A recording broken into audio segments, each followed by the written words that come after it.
দাদা নমস্কার দাদা ভাই দিদিভাই, আশা করি আপনারা ভালো আছেন, আমিও ভালো আছি। আজকে আমি এখানে পাঙাশ মাছ নিয়ে নিয়েছি। পাঙাশ মাছটা দেখবেন আমি চিকেনের মতন করে রান্না করব। মাছটা কিন্তু আমি ভাজবো না, আমি কাঁচা মাছটাই রান্না করব। এই কাঁচা মাছটা আমি কি করেছি, কাঁচা জল দিয়ে ভালো করে পরিষ্কার করে ধুয়ে এনে কুসুম গরম জল দিয়ে একটু লবণ দিয়ে ভিজিয়ে রেখেছিলাম 1 মিনিটের মতো।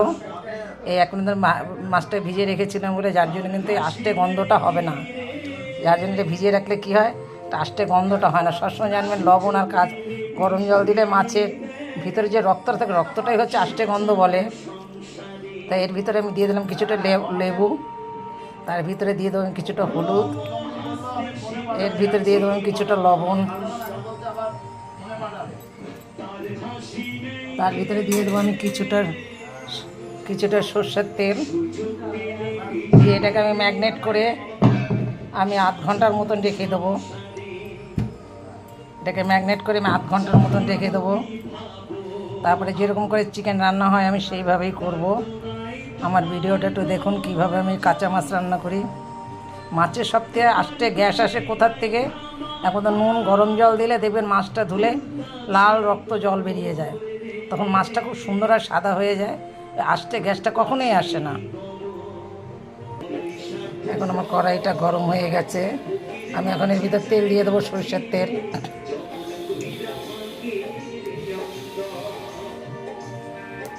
এই রান্নাটা কিন্তু সবসময় জন্য সরষের তেলে করবেন, সাদা তেলে দেবেন না।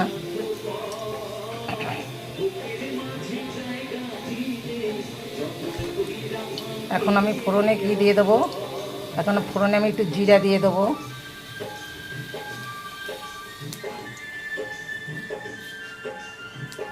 এখানে আছে দারচিনি, লবঙ্গ, এলাচ, এখানে আছে 2টো তেজপাতা। এখন আমার এটা কিন্তু ভাজা হয়ে গেছে। এখন আমি দিয়ে দেবো পেঁয়াজ কুচি। এর ভিতরে আমি পেঁয়াজ কুচি দিয়ে দিয়েছি। আমার কিন্তু পেঁয়াজটা ভাজা হয়ে গেছে। এখন আমি বাদবাকি মশলাটা দিয়ে দেবো।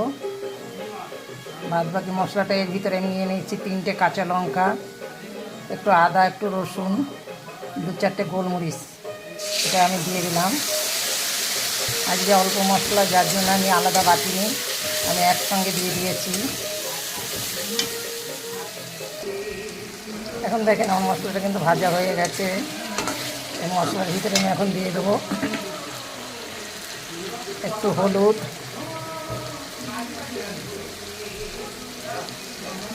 এর ভিতরে দিয়ে দেবেন লবণ। লবণটা আমি মাছে মেখেছি, যার জন্য লবণটা আমি কম দেবো। এখানে হলুদ লবণ আমি দুটোই মেখেছি, যার জন্য আমি কম দেবো। তার ভিতরে দিয়ে দেবেন কটা আলু ভেজে রেখেছিলাম, সেই আলু কটা আমি দিয়ে দেবো।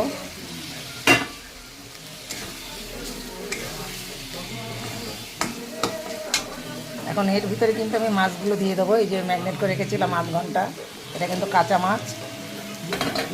যেভাবে মাছ বললাম আমি, ওইভাবে কুসুম গরম জল একটু লবণ দিয়ে ভিজিয়ে রাখবেন 1 থেকে 2 মিনিট, দিয়ে মাছটাকে ভালো করে ধোবেন। দেখবেন মাছ দিয়ে কী বেরোয়, খুব একদম বিচ্ছিরি জিনিস বেরোয়, লাল টকটকে জল।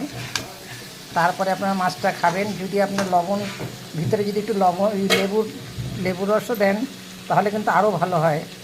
কাঁচা মাছ, গরম জল, লবণ, লেবু চিপড়ে যদি মাছটা ধোয়া যায় লেবুর রস দিয়ে, মাছটা আরও ভালো হয় খেতে, কখনো গন্ধ হয় না, ফ্লেভারটা ভালো আসে।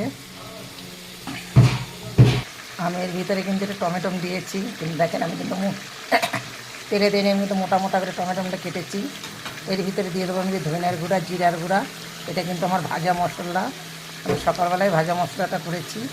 এখন কিন্তু এর দিয়ে আমি আস্তে একদম আলতু হাতে মাছটা নাড়বো, আর গ্যাসটাকে একদম কমিয়ে দেবো, একদম কমিয়ে দেবো গ্যাসটাকে। আগুনটাকে কমিয়ে দিয়ে নিচতে লেগে যাবে না, কিন্তু আগুনটা বাড়াবেন না, বাড়াইলে কিন্তু লেগে যায়। দেখুন আমি কিন্তু মাছ নাড়াচাড়া করতেছি আলতু হাতে, একটা মাছও কিন্তু ভাঙে নেই। দেখুন আমি কিন্তু কাঁচা মাছ, প্রত্যেকটা মাছ দেখুন কিন্তু আমার কাছে গোটা আছে, এর একটা মাছও ভাঙবে না। এভাবে একদম আঁচটাকে একদম কমিয়ে কিন্তু আমি মাছটাকে ভাজবো, কষিয়ে নেবো, একদম মাংসর মতন করে কষিয়ে নেবো মাছটাকে। বন্ধুরা দেখুন আমার মাছটা দেখুন কত সুন্দর রান্না হয়েছে কাঁচা মাছ, একটা মাছ কিন্তু আমার ভাঙেনি। এই দেখুন প্রত্যেক সব কটা মাছ কিন্তু আমার গোটা গোটা আছে। আপনারা করে খেয়ে দেখবেন এইভাবে কাঁচা মাছ রান্না, কিন্তু মাংসর মতন করে কষাতে হবে। সম্পূর্ণ মাছটা কিন্তু আমার গোটা গোটা আছে। এর গ্যাপে আমি একটু গরম জল দিয়ে দিয়েছিলাম। কেন দেখেন আমি এত কাজে ব্যস্তর মধ্যে থেকে আমি প্রত্যেক দিন ভিডিও ছাড়ি, একটা দুটো ভিডিও আমি ছাড়তেই থাকি। কেন আমার নিচে কাজ করতেছে 9টা ছেলে, উপরে মিস্ত্রি কাজ করতেছে 4 জন, তাদের বারবার চা করে দেওয়া, দোকান থেকে টিফিন কিনে টিফিন দিয়ে গেল, তাদের আবার রেডি করে দেওয়া। খুব ব্যস্তর মধ্যে কিন্তু আমি এর ভিতরে ভিডিও করি।